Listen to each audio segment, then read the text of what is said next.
I know I have a breaking thing. No, Yeah, Did go you on. break now? Hang on. This is courtesy of our friend Lorena Creole via Twitter. I just shared it. They're desperate. Wow. So you get a 3-month free trial of Amazon I saw that Music. earlier. Yeah. What? They're pushing the music big time with this. This is what I was saying. Culture Valiant might be right about that. I think it's the only good thing Wow. about it, but I don't care about that. It looks like dog shit. But they're giving Ooh. away a 3-month free trial. So that's Disney linking up with Amazon, Yeah, they're paying a desperate. percentage. And so that actually takes us off nicely to this part of our topic, which is the long-range box office forecast. So that's why you're saying desperate. They are. The long-range box office forecast for Disney's The Little Mermaid is not looking good, is it? No. Well, do you want to just give us a rundown of it? What? Oh no, go ahead. Let's go through it. Real quick, when we went to go see Jedi in the theater, they showed the trailer for this movie there, Yeah. and somebody in the theater yelled out, "That movie's gonna suck." Oh my god! Wow. So we'll scroll down to the cons anyway. So following some mixed reception towards your early teaser trailer, prospects for The Little Mermaid's ability to capture an audience outside of its base could be somewhat challenging relative to the studio's bigger blockbusters. Social sentiment and trailer footprints haven't been quite as encouraging as 2019's Aladdin to date, in the absence of a major star name like Will Smith in Aladdin's case, or Emma Watson and the ensemble of Beauty and the Beast to headline the film may further limit general audiences. This also reflects the fact that while popular, the original Mermaid was not a box office powerhouse on the level of Beauty, Aladdin, or Lion King 3 decades ago. Wow. Furthermore, the expectation for in-house Disney films to reach pre-pandemic breakout levels remains volatile to estimate, as their specific and unique audience has increasingly had access to similar IP adaptations and remakes on streaming via Disney Plus. Both About My Father and Kandahar will be in the shadow of Fast X's second weekend. Even though the franchise will not be playing at its former box office heights, the sequel should still be a healthy draw for action fans over Memorial Weekend. So long-range forecasts. Guardians moved down another 4%. Good gravy. Fucking hell, wow.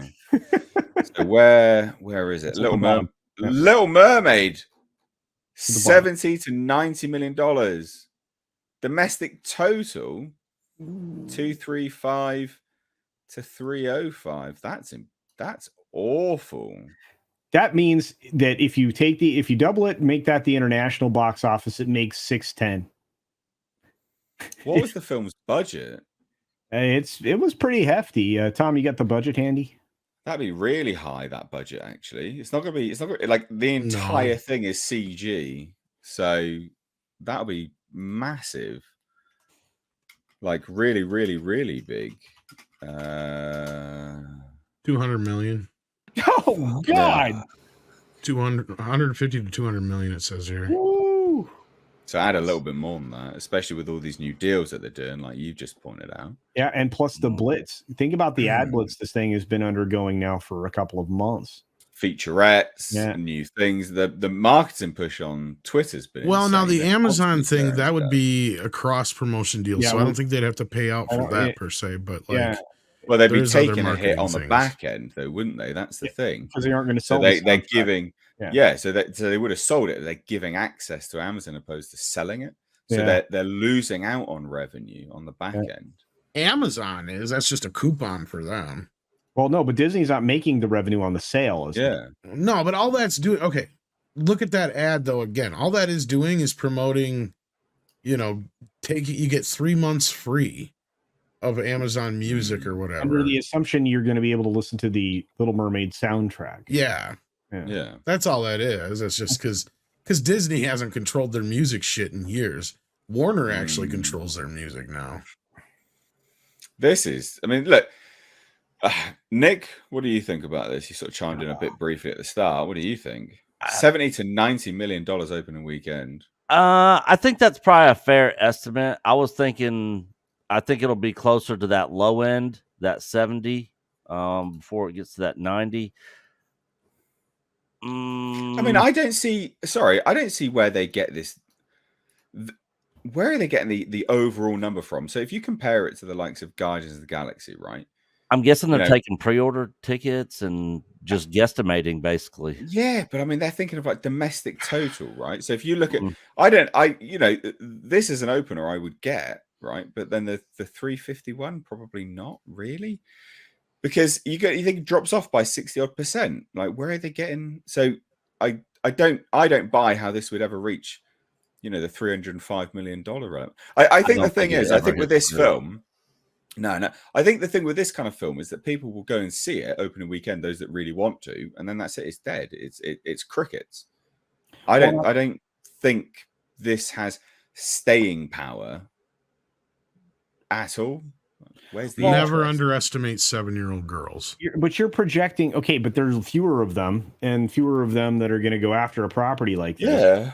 And you're looking at, and again, this is assuming some massive legs. This is assuming a 4 times performance at the box office. That 90 goes to 305, or you know, it's a 3+ times legs. I don't see that happening. I just refuse to count this movie out for the count yet. Okay. I just don't. I mean, I now, as far as where's these estimates come from, these come from various places. And mostly pre-order. Yeah, they kind of gather up pre-orders, they gauge social media, they gauge like fan interest as they leave the theater. There's a few different areas and places that they get all this stuff from, and then they kind of come up with numbers. Well, I ask you this then, right? I sort of interject there real quick. They're putting Fast X only at 186 million for their domestic run. Domestically, Fast and films have done really well. Yes, but if you look at them domestically, not so well. It's mostly globally. Yeah, globally. Yes. Because Man Drives Car Fast translates very easily into any language. Same with Transformers. Robot turns into car translates into every language easily. Yeah, I guess you're right. Also, a lot of this Disney property stuff. I mean, there a lot of the marketing, especially on like ABC, ESPN, all that. They're literally paying themselves, you know, to market a lot of their movies. So true, you are right there. You are right, but I don't see that where the interest is even on like YouTube and stuff. I mean, the trailer doesn't. Yeah, I think the trailer's got loads of views, is it? I don't think so. That's what I mean, and same thing with looking at the Fast and the Furious amount there. That's why I think, and they want to do it on the low end so they can be they're better. They like it better when they're wrong on the low end than when they're wrong on the high end, because the low end is better for everybody at the end of the day. You get to make the big headlines. The studio's stock takes a little bump. You know, there's always kinds of pluses when it comes to that. Now, when you have a movie that underperforms, the opposite happens. So, well, like, I mean, for instance, the trailer itself has only got 14 million views. It's been out for a month. I mean, I don't see the interest. The original wasn't a box office success. I don't. The original Little Mermaid? Yeah. It did really well on video. Yeah. Yeah. Really But that's not. Yeah. But again, let's translate that now to modern audiences. People know this film's going to end up on Disney Plus anyway, so that's the same principle. It'll be on Disney Plus in 3 weeks. So that's the same principle, isn't it? People will just wait, surely. Yeah. Do you see what I mean? Like, I don't know. I don't. Oh, I got Disney Plus. I'll just watch it when it comes there. I don't think. I don't know. I don't see that. I see this being a huge bomb for Disney, like a huge bomb. Yeah. Like another couple hundred. I think they're going to take a lot of L's this year. A lot. Well, they did last year, didn't they? Three of the biggest.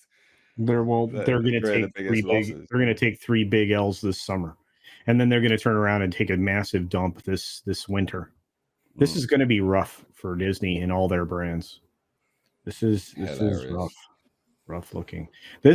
I'm with you, Nate. I don't think this thing's going to do well. I really don't. And you know what? This is one where I'm willing that I could be wrong on and not reading the room proper. But, you know, they spent a massive boatload of money right at the beginning of this month, towards the end of this last month, you know, while I was in Vegas promoting this Little Mermaid thing. Do you realize there are, you know, those massive digital billboards that are in Vegas, right? Yeah.